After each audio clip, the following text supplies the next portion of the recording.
하나님 말씀 오늘 봉독하겠습니다. 사무엘하 9장 1절부터 13절의 말씀입니다. 구약 성경 476페이지 사무엘하 9장 1절부터 13절의 말씀 제가 봉독하고 마지막 절 함께 합독합니다. 다윗이 이르되 사울의 집에 아직도 남은 사람이 있느냐? 내가 요나단으로 말미암아 그 사람에게 은총을 베풀리라 하니라. 사울의 집에는 종 한 사람이 있으니 그의 이름은 시바라. 그를 다윗의 앞으로 부르매 왕이 그에게 말하되 내가 시바냐 하니 이르되 당신의 종이니이다 하니라.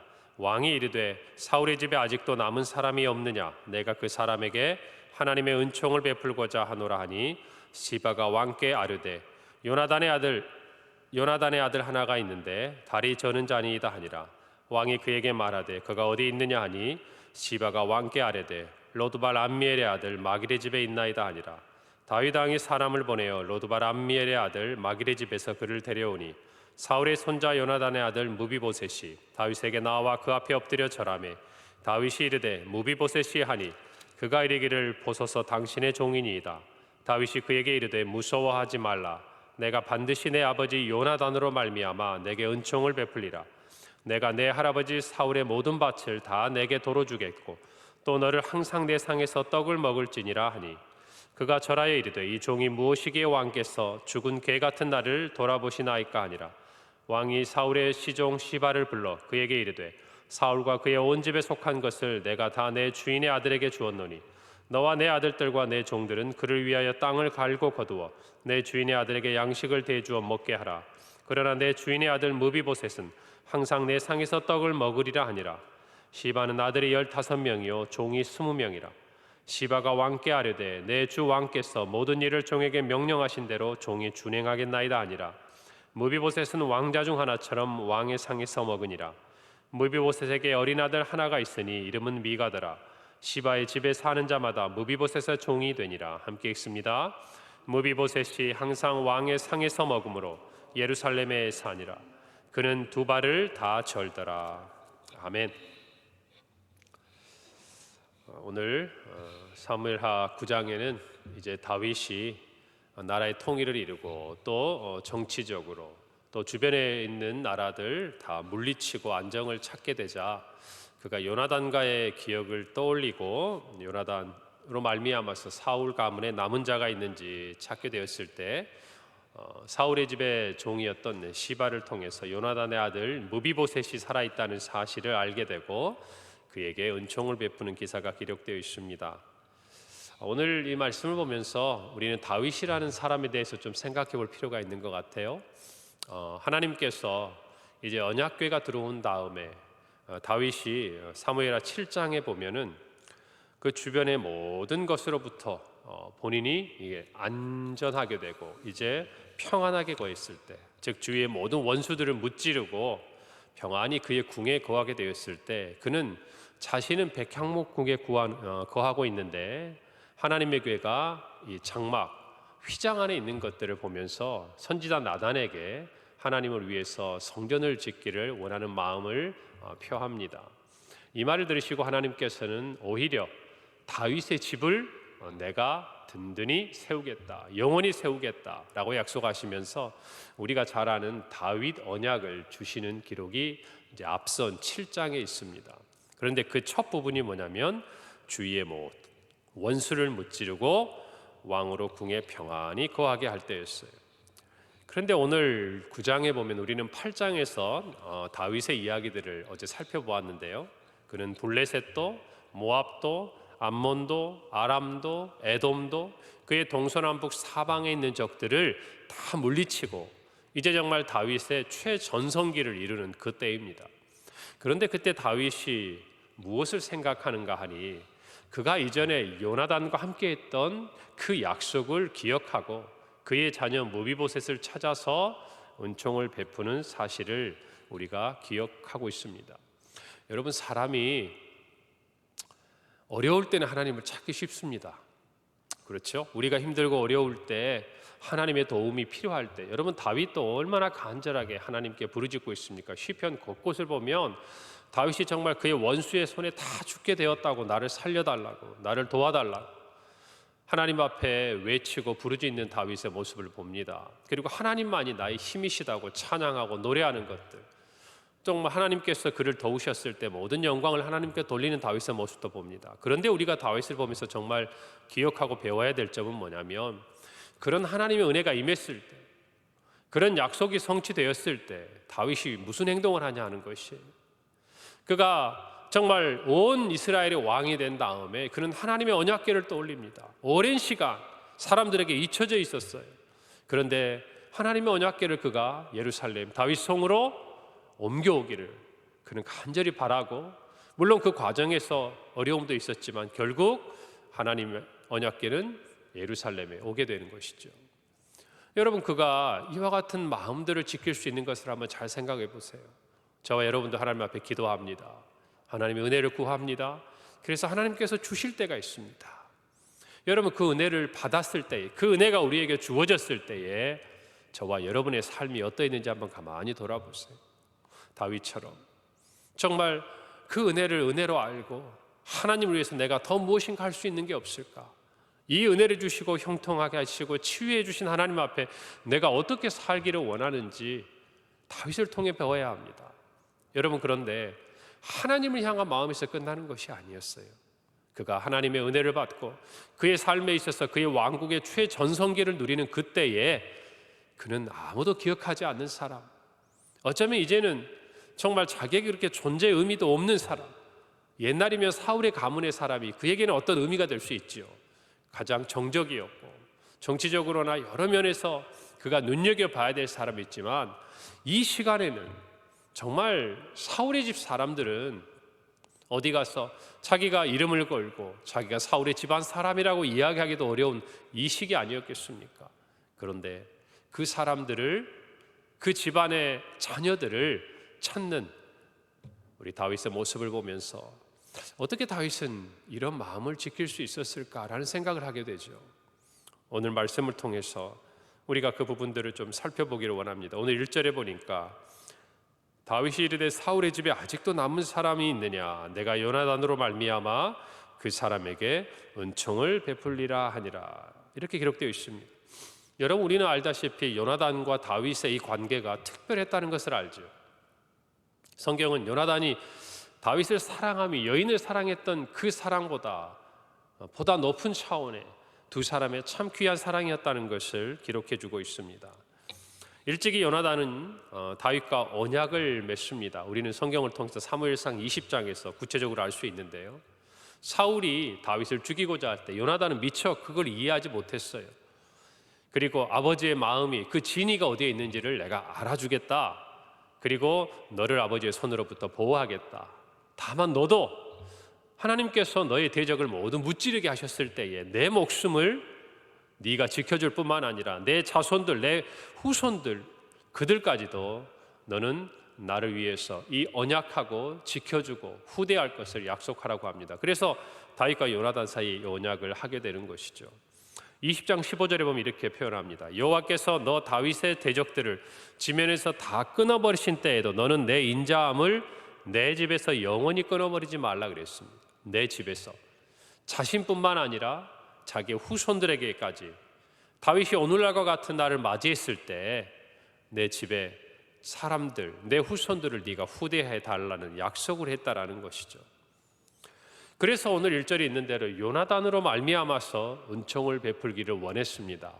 그런데 오늘 말씀 3절에 보니까요, 다윗은 그의 종 시바에게 이야기를 하면서 이런 표현을 해요. 왕이 이르되 사울의 집에 아직도 남은 사람이 없느냐, 내가 그 사람에게 하나님의 은총을 베풀고자 한다라고 기록하고 있습니다. 여러분, 우리가 1절의 느낌으로 봤을 때는 다윗은 그냥 자기가 예전의 부분들을 생각하고 요나단과의 기억 때문에 무비보셋에게 은총을 베풀겠다라고 이야기하는 것 같은데, 오늘 이 3절에 이어지는 말씀에 보면 그는 하나님의 은총을 베풀겠다라고 이야기합니다. 하나님의 은총, 다윗은 자신이 베푸는 은총을 하나님의 은총이라고 이야기해요. 우리가 잘 아는 헤세드, 이 단어는 우리가 아는 대로 인자와 자비와 또 인애, 친절함, 하나님께서 우리에게 베푸신 그러한 성품뿐만 아니라 사람과의 관계 사이에서도 설명하는 단어지만 정말 이 하나님에게 있어서 우리를 향하신 사랑을 표현할 때 쓰는 단어라는 것을 저와 여러분은 알고 있습니다. 그러니까 여러분, 이 말은 어떤 의미냐면요, 내가 하나님과 같은 위치에서 내가 하나님을 대신해서 무비보셋에게 이와 같이 은총을 베풀겠다라는 의미가 아니에요. 이건 무슨 말이냐면, 다윗이 내가 그에게 은총을 베풀고자 하는 이유는 하나님이 나에게 주신 은총을 내가 떠올리고 오늘 이렇게 왕이 된 것을 기억하며 그 날에 내가 요나단과 약속했던 것처럼 내가 무비보셋에게 은총을 베풀겠다라는 것이. 여러분, 그러니까 이 무비보셋에게 은총을 베푼다는 것은 단순히 요나단과의 약속이 잊어버리고 있다가 생각난 그 차원이 아니라, 다윗은 늘 마음속에 오늘 이와 같이 자기 왕국의 최전성기를 이루게 된 그 뿌리에는 무엇이 있는가 하니 하나님이 나에게 은총을 주셨다라는 마음이 늘 있었다는 것이. 그 마음이 뭘 생각나게 했어요? 요나단과의 지난 기억을 생각나게 하는 것이고, 그리고 그 마음이 뿌리가 되어서 이제 내가 누구에게? 무비보셋에게 그와 같은 은총을 베풀겠다라는 것이. 그러니까 이 모든 그의 인자와 또 그의 인애의 모든 그 시작에는 내가 하나님께 받은 은총을 잊지 않는 다윗의 마음이 있다라는 것입니다. 그냥 다윗이 뭔가 인격적으로 성숙하고 훌륭해서가 아니에요. 성경을 보면 다윗도 실수합니다. 다윗도 인간적인 오늘 이제 이 9장 이후에 이 뒤편부터 쭉 읽어보면요, 본격적으로 11장 이후부터 보면 다윗도 얼마나 인간적으로 연약한 사람인가가 계속 설명이 됩니다. 여러분, 그런 다윗이 그럼에도 불구하고 하나님 앞에서 내 마음에 맞는 사람이라고 이야기를 하나님이 하실 만큼 그런 하나님의 자녀로 왕으로 살아갈 수 있었던 이유가 하나 있다면 그는 늘 하나님의 은총을 잊지 않았던 사람이에요. 그것들 되새겼던 사람이에요. 바울의 고백처럼 내가 나 된 것이 하나님의 은혜라고 늘 고백했던 사람이에요. 그렇기 때문에 그가 어렵고 힘든 상황에서도 하나님의 은혜를 구했고, 또 한편으로는 그가 형통하고 은혜를 받아 누리는 그 시간 속에서도 이것이 내 힘과 내 능력이 아니라 하나님의 은혜라는 것을 잊지 않았다는 것이에요. 여러분, 오늘을 살아가면서 저와 여러분이 이 마음을 지킬 수 있기를 바랍니다. 여러분, 우리는 자칫 잘못하면 하나님의 은혜가 필요할 때 하나님께 은혜를 구하고, 하나님이 저와 여러분에게 은혜를 주신 이후에는 마치 그것이 당연한 것처럼, 나에게 주어져 있던 것처럼 생각할 때가 많아요. 여러분, 과거를 생각해 보십시오. 왜 우리가 감사할 수밖에 없습니까? 저와 여러분에게 생명을 주신 그분을 생각해 보십시오. 우리는 감사하지 않을 수 없는 것이지요. 우리의 지난 시간을 생각해 보십시오. 아무것도 없이 적신으로 나와서 저와 여러분이 나이가 들고 세월을 살아가면서 오늘을 살아가는 이 시간들을 생각해 본다면 여러분, 이 모든 것이 은혜가 아니겠습니까? 우리가 그 은혜인 것을 생각하면요, 하나님이 기뻐하시는 일들이 보여요. 우리가 내가 받은 하나님의 은혜를 잊지 않고 그것을 떠올리게 되면 내 삶에 주지 않으신 것, 아직 내가 내 손에 갖지 못한 것이 보이는 것이 아니라 하나님께서 나에게 주신 것들이 무엇인가가 보이고, 더 나아가서 내가 누군가에게 줄 수 있는 것이 보이기 시작하는 거예요. 순서가 있죠. 내가 하나님께 드리고자 하는 게 무엇인지, 다윗처럼 법궤를 생각하고 하나님의 교회를 생각하고 또 하나님의 성전을 생각하고, 그것이 더 나아가서 내가 보이지 않는 하나님께 뿐만 아니라 내가 보이는 내 옆에 있는 지체들에게 내가 베풀 수 있는 그 사랑을 베풀 수 있는 마음이 하나님의 은혜를 간직한 사람들에게 생겨난다는 것입니다. 우리의 모든 관계의 시작은 하나님으로부터 시작돼요. 여러분들이 정말 하나님의 은혜가 충만하면요, 내가 하나님을 위해서 무엇을 할까? 내가 하나님께 무엇을 드릴까라는 고민을 하게 되어 있습니다. 내가 하나님의 그 은혜를 생각하다 보면 하나님께 하는 것뿐만 아니라 하나님이 사랑하시는 우리 지체에게 하는 것, 예수님의 말씀처럼 작은 소자에게 한 그것이 나에게 한 것인 것을 깨닫고 우리의 인자와 우리의 사랑을 주변의 사람들에게 베풀게 된다는 것이, 그 시작이 어디에 있는 거예요? 내가 받은 하나님의 은혜, 하나님의 은총을 잊지 않는 데서 시작하는 거예요. 그것을 고백하는 데서 시작하는 것이. 오늘 다윗의 마음이 거기에서 출발하고 있는 것을 저와 여러분이 알아야 합니다. 이 약속이 가능하게 되는 것은 정말 그들이 서로 사랑하고 죽음까지도 불사 자기의 정말 왕자까지도 내려놓을 수 있었던 요나단과 다윗의 그 사랑이었지만, 여러분, 그것을 가능하게 한 것은 하나님의 은총이었다는 것이, 오늘 저와 여러분이 그것들을 다시 한번 되새기는 이 아침이 되기를 간절히 바랍니다. 다윗이 놀라운 것은 그런 거죠. 하나님의 그 은총이 과거에 요나단과의 그 시간들을 기억하게 하고, 그리고 현재 그가 할 수 있는 은총을 무비보셋에게 베풀고 있다는 것입니다. 여러분, 굉장히 오랜 시간이 지난 거예요.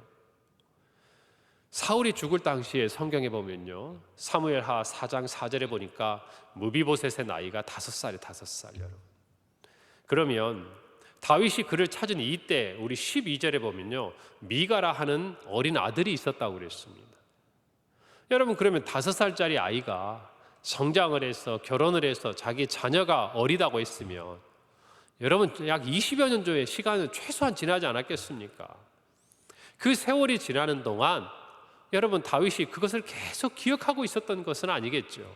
왜요? 그도 수많은 목숨에 정말 생명을 내놓아야 될 위기와 상황 가운데서 오늘의 이 왕이 되고 또 주변에 있는 적들을 물리치기까지 얼마나 힘들고 바쁘고 분주한 삶을 살았겠습니까?